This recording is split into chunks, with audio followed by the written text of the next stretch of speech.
ਭਾਈ ਅੰਮ੍ਰਿਤਪਾਲ ਸਿੰਘ ਦੀ ਕਰਾਂਗੇ। ਆਸਾਮ ਦੀ ਡਿਬਰੂਗੜ੍ਹ ਜੇਲ੍ਹ ਦੇ ਵਿੱਚ NSA ਦੇ ਤਹਿਤ ਬੰਦ ਰੱਖਿਆ ਗਿਆ ਤੇ ਭਾਈ ਅੰਮ੍ਰਿਤਪਾਲ ਸਿੰਘ ਦੀ ਪਤਨੀ ਕਿਰਨਜੀਤ ਕੌਰ ਪਹੁੰਚੇ ਨੇ ਤੇ ਡਿਬਰੂਗੜ੍ਹ ਦੇ ਵਿੱਚ ਉਹਨਾਂ ਨੇ ਕਹਿੰਦੇ ਮੁਲਾਕਾਤ ਕੀਤੀ ਹੈ ਜੀ।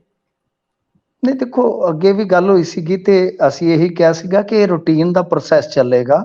ਇਹਦੇ ਚ ਤਰੀਕਾਂ, ਪੇਸ਼ੀਆਂ, ਮੁਲਾਕਾਤਾਂ, ਇਹ ਸਾਰਾ ਕੁਝ ਹੀ ਹੋਣਾ ਹੈ। ਫਿਰ ਪਟੀਸ਼ਨਾਂ, ਬਹਿਸਾਂ, ਇਹ ਸਭ ਕੁਝ ਚੱਲੇਗਾ। ਤਾਂ ਇਹਦੇ ਵਿੱਚ ਕੀ ਹੈ ਕਿ ਇਹ ਪਹਿਲੀ ਮੁਲਾਕਾਤ ਆ ਕਿ ਕਿਰਨਦੀਪ ਕੌਰ ਉੱਥੇ ਗਏ ਨੇ, ਉਹਨਾਂ ਨੇ ਜਾ ਕੇ ਮੁਲਾਕਾਤ ਕੀਤੀ ਆ। ਪਰ ਇਹ ਹੁਣ ਰੂਟੀਨ ਚ ਹੋਏਗਾ ਕਿਉਂਕਿ ਇਜਾਜ਼ਤ ਦੇ ਦਿੱਤੀ। ਜਦੋਂ ਕੋਈ ਬੰਦਾ ਜੁਡੀਸ਼ੀਅਲ ਕਸਟਡੀ ਚ ਚਲੇ ਜਾਂਦਾ ਨਾ ਹਜ਼ੂਰ, ਉਹਦੇ ਕੁਝ ਅਧਿਕਾਰ ਹੁੰਦੇ ਆ। ਉਹ ਚਾਹੇ ਕੋਈ ਵੀ ਆ, ਉਹਦੇ ਅਧਿਕਾਰ ਜਿਹੜੇ ਉਹ ਸੁਰੱਖਿਅਤ ਰਹਿੰਦੇ ਨੇ, ਚਾਹੇ ਕਿਸੇ ਵੀ ਗੁਨਾਹ ਚ ਗਿਆ ਹੋਵੇ। ਤਾਂ ਉਹ ਫਿਰ ਮੁਲਾਕਾਤ ਵਗੈਰਾ ਜਿਹੜੀ ਹੈ ਤਾਂ ਰੂਟੀਨ ਦਾ ਪ੍ਰੋਸੈਸ ਆ। ਸੋ ਗਏ ਨੇ ਟੱਬਰ, ਇੱਕ ਮੇਰੇ ਖਿਆਲ ਦੇ ਨਾਲ ਉਹ ਵੀ ਗਏ, ਦਲਜੀਤ ਕਲਸੀ ਦਾ ਟੱਬਰ ਵੀ ਗਿਆ ਤੇ ਪਹਿਲਾਂ ਮਿਲਾਏ ਸਨ ਜਿਹੜੇ ਦੂਸਰੇ ਉੱਥੇ ਬੰਦੀ ਨੇ, ਉਹਨਾਂ ਦੀ ਮੁਲਾਕਾਤ ਉਹਨਾਂ ਦੇ ਟੱਬਰ ਕਰ ਆਏ ਸਨ ਤੇ ਇਹਨਾਂ ਨੇ ਕਿਹਾ ਸੀਗਾ ਕਿ ਬਈ ਅਸੀਂ ਆਪਣੇ ਪੱਧਰ ਤੇ ਆਪ ਜਾ ਸਕਦੇ ਹਾਂ, ਮਤਲਬ ਕਿ ਇਹਨਾਂ ਨੂੰ ਕੋਈ ਪ੍ਰੋਬਲਮ ਨਹੀਂ ਹੈਗੀ।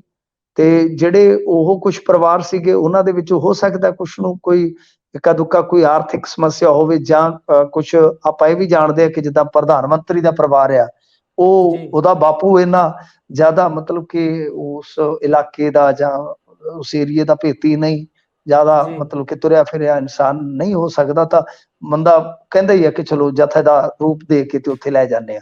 ਤਾਂ ਇਹ ਪਰਿਵਾਰ ਜਿਹੜੇ ਸੀਗੇ, ਇਹਨਾਂ ਪਰਿਵਾਰਾਂ ਨੂੰ ਜੇ ਤੁਸੀਂ ਦੇਖੋਗੇ ਤਾਂ ਦਲਜੀਤ ਕਲਸੀ ਦਾ ਪਰਿਵਾਰ ਤੇ ਰਹਿੰਦਾ ਹੀ ਦਿੱਲੀ ਆ।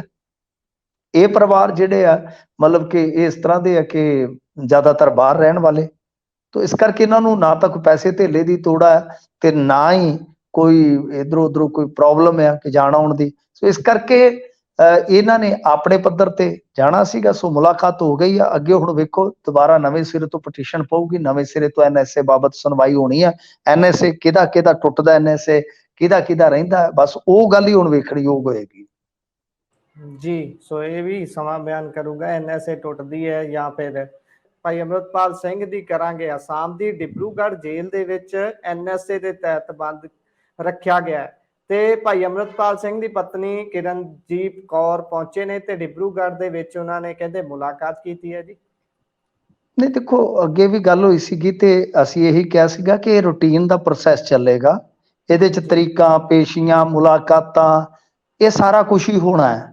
ਫਿਰ ਪਟੀਸ਼ਨਾਂ, ਬਹਿਸਾਂ, ਇਹ ਸਭ ਕੁਝ ਚੱਲੇਗਾ। ਤਾਂ ਇਹਦੇ ਵਿੱਚ ਕੀ ਹੈ ਕਿ ਇਹ ਪਹਿਲੀ ਮੁਲਾਕਾਤ ਆ ਕਿ ਕਿਰਨਦੀਪ ਕੌਰ ਉੱਥੇ ਗਏ ਨੇ, ਉਹਨਾਂ ਨੇ ਜਾ ਕੇ ਮੁਲਾਕਾਤ ਕੀਤੀ ਆ।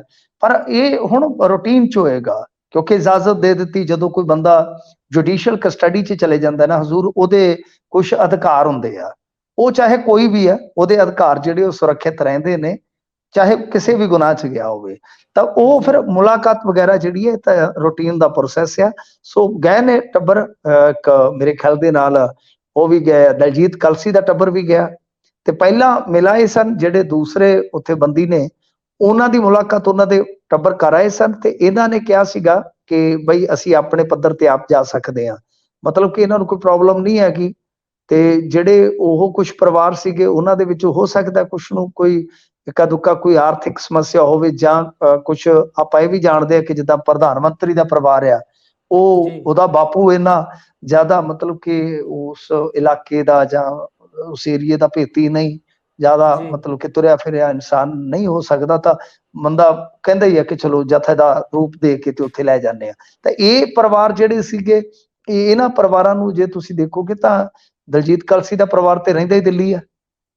ਇਹ ਪਰਿਵਾਰ ਜਿਹੜੇ ਆ ਮਤਲਬ ਕਿ ਇਸ ਤਰ੍ਹਾਂ ਦੇ ਆ ਕਿ ਜ਼ਿਆਦਾਤਰ ਬਾਹਰ ਰਹਿਣ ਵਾਲੇ, ਤਾਂ ਇਸ ਕਰਕੇ ਇਹਨਾਂ ਨੂੰ ਨਾ ਤਾਂ ਕੋਈ ਪੈਸੇ ਧੇਲੇ ਦੀ ਤੋੜ ਹੈ ਤੇ ਨਾ ਹੀ ਕੋਈ ਇਧਰੋਂ ਉਧਰੋਂ ਕੋਈ ਪ੍ਰੋਬਲਮ ਆ ਕਿ ਜਾਣ ਆਉਣ ਦੀ। ਸੋ ਇਸ ਕਰਕੇ ਇਹਨਾਂ ਨੇ ਆਪਣੇ ਪੱਧਰ ਤੇ ਜਾਣਾ ਸੀਗਾ। ਸੋ ਮੁਲਾਕਾਤ ਹੋ ਗਈ ਆ। ਅੱਗੇ ਹੁਣ ਵੇਖੋ ਦੁਬਾਰਾ ਨਵੇਂ ਸਿਰੇ ਤੋਂ ਪਟੀਸ਼ਨ ਪਊਗੀ, ਨਵੇਂ ਸਿਰੇ ਤੋਂ NSA ਬਾਬਤ ਸੁਣਵਾਈ ਹੋਣੀ ਆ।